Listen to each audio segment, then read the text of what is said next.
American သမ္မတ Donald Trump ကအီရန်တပ်တွေအကုန်လက်နက်ချကြရဲတပ်ဖွဲ့ဝင်တွေအကုန်လက်နက်ချကြလက်နက်မချအောင်ဆိုရင်မင်းတို့အကုန်လုံးရှင်းပစ်မယ်တေချင်းတရားနဲ့အားလုံးရင်ဆိုင်စေရမယ်ဆိုပြီးတော့ပြောလာပါတယ်အဲ့ဒီအချိန်မှာပဲ American သမ္မတကိုဒီအီရန်နိုင်ငံသားရေးဝန်ကြီးတုံ့ပြန်လိုက်တာကတော့ငါတို့ကလည်းမင်းတို့ရဲ့ကန်တက်စစ်စင်ကြီးကိုစောင့်နေတာမင်းတို့တွေအကုန်လုံးအီရန်ကုန်းတွင်းတွေဝင်တိုက်လာမယ်ဆိုရင်တော့ငါတို့က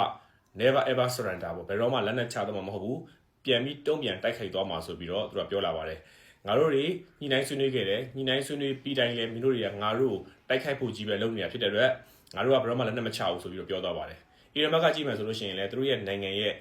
ဒါနိုင်ငံအကြီးအကဲထက်ကိုပို့ပါတယ်ဘာသာရေးခေါင်းဆောင်ဖြစ်တဲ့အယာဒိုလာအလီခိုမီနီလည်းတည်ဆုံသွားပြီးတော့သူ့ရဲ့မိသားစုဝင်အကုန်လုံးလည်းသူနဲ့တူတပါးတည်ဆုံသွားကြတယ်ဒါဟာဒီရှီယာအစ္စလာမ်အတိုင်းဝိုင်းအတွက်ကိုတကယ်ကိုဆုံးရှုံးမှုတစ်ခုပဲမြန်မာနိုင်ငံမှာ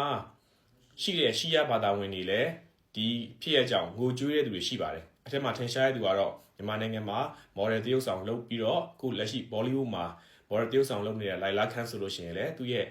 ဒီ social media TikTok platform ပေါ်မှာတကယ်ကိုငိုကြွေးပြီးတော့စင်မကောင်းကြီးစွာနဲ့လူအသက်86နှစ်ရွယ်အဖိုးအိုတယောက်ကို American ရဲ့လှုပ်ဆောင်မှုပေါ်မှာသူအမတန်မှကြီးကွဲဝမ်းနည်းမိပါတယ်ဆိုတဲ့အကြောင်းထုတ်ပြောသွားပါတယ်ဟုတ်ပါတယ်မြန်မာနိုင်ငံမှာရှီယာအစ္စလာမ်ဘာသာကိုကိုးကွယ်တဲ့သူတွေတောင်းနဲ့ချီပြီးတော့ရှိပါတယ်အဲဒီရှီယာအစ္စလာမ်ဘာသာဝင်တွေရဲ့ခေါင်းဆောင်ဖြစ်တဲ့အယာဒိုလာအလီခိုမီနီကိုအမေရိကန်ဒီလိုမျိုးတိုက်ခိုက်လိုက်တဲ့အတွက်ကြောင့်မလို့တဲ့အီရန်နိုင်ငံကဒါအီရန်နိုင်ငံရဲ့စိတ်ဓာတ်ကိုရိုက်ချိုးသွားနိုင်တာထက်ကိုဒီလိုမျိုးအမေရိကန်ကိုလက်စားချေတုံ့ပြန်ခြင်းတဲ့စိတ်ဓာတ်တွေကိုပို့ပြီးတော့နှိုးဆွလာတာပါလို့ပြောလာပါတယ်တစ်ချိန်တည်းမှာပဲဒီအမေရိကန်ရဲ့ရီငုံသင်းမောကနေပြီးတော့အိန္ဒိယသမုဒ္ဒရာထဲမှာရှိတဲ့အိန္ဒိယနဲ့တူစေးပူးတွဲကြည့်ပြီးပြန်လာတဲ့ဒီအီရန်ရဲ့စစ်ရေးရင်ကိုပြစ်ခတ်ပြီးတော့နှိမ့်မြုပ်လိုက်တဲ့အတွက်ကြောင့်မလို့တင်မောသားတွေအများကြီးတည်ဆုံသွားပြီးတော့တင်မောလည်းနှိမ့်မြုပ်သွားပါတယ်ဒုတိယရေရင်တစည်းကိုတော့သီရိလင်္ကာနိုင်ငံရဲ့တောင်ပိုင်းမှာသီရိလင်္ကာအစိုးရကမ်းကွက်ခွင့်ပြုထားပါတယ်နောက်ပြီးတော့ဒီသမုဒ္ဒရာထဲမှာတည်ဆုံသွားတဲ့အလောင်းတွေပြီးတော့အသက်ရှင်ကျဲတဲ့ပုံကိုယ်တွေကိုလည်းသီရိလင်္ကာနိုင်ငံကပဲကယ်ဆယ်ထားပါတယ်သီရိလင်္ကာနိုင်ငံကပြောပါတယ်ဒီအနောက်အာရှချမ်းမှာဖြစ်ပွားနေတဲ့ကိစ္စတွေနဲ့ပတ်သက်ပြီးတော့သီရိလင်္ကာနိုင်ငံဒီ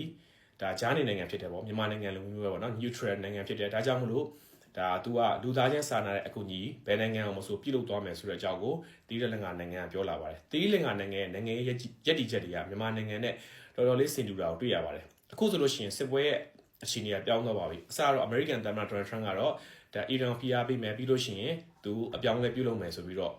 တတ်မှတ်ထားတာပေါ့နော်အခုတော့ तू ကအီရန်နိုင်ငံကိုဘာ तू အုပ်ချုပ်မလဲဆိုတာကိုပါ तू ဆုံးဖြတ်မယ်ဆိုတာတွေပါ तू ပြောလာပါတယ်ဒါကြောင့်မလို့စစ်ပွဲဟာဒီထက်ပိုပြီးတော့ပြင်းထန်လာဖို့ရှိပါတယ်နောက်ပြီးတော့ဒီစပိန်နိုင်ငံသားရေးစပိန်ဝန်ကြီးချုပ်ကတော့ဒီစစ်ပွဲမှာ तू မပါဝင်ဘူး Trump ကို तू မထောက်ခံဆိုတာကိုပေါ်တင်ပြောလာတာရှိပါတယ်